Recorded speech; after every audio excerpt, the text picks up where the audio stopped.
She bragged about stealing my life, so I called the people who make lies disappear. When my sister Jenna laughed over pumpkin pie and boasted about using my identity to snag a six-figure loan, I smiled like a polite person and let the room settle into awkward chuckles. "Do something about it," Mum teased. "Or are you going to let her have all the fun?" I sipped my wine and said nothing. Earlier that week I'd seen unusual activity flagged under my file at work. I traced patterns, tried to shrug it off, but the breadcrumbs led to one bitter truth. Someone close had weaponized my name. I called my team. Not in the loud, dramatic way TV makes it sound. Quiet, precise. My manager at the bank's fraud division, a trusted private investigator friend, and a federal liaison I'd collaborated with before. That night I sat at the table, watching my sister preen under the glow of her own audacity. 3 days later, while Jenna posted selfies about finally getting the lifestyle I deserve, a black SUV rolled up my parents' drive. The FBI was knocking at our door.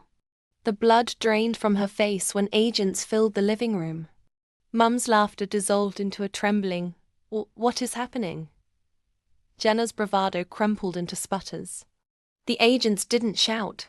They showed paperwork, wire transfers, forged signatures, shell companies.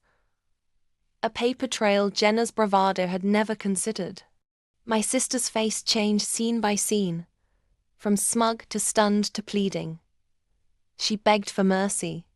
I let the legal process do the talking. Then came the twist nobody expected.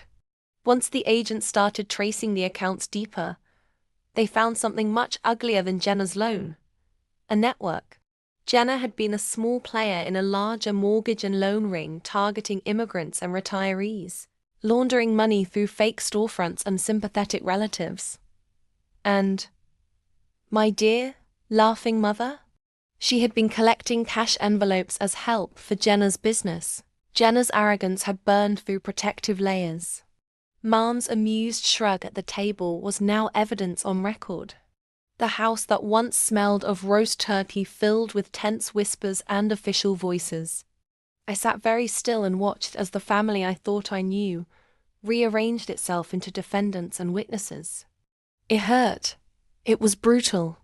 But I had a line I refused to let anyone cross. My name. My identity. Jenna thought she could joke about it at dinner.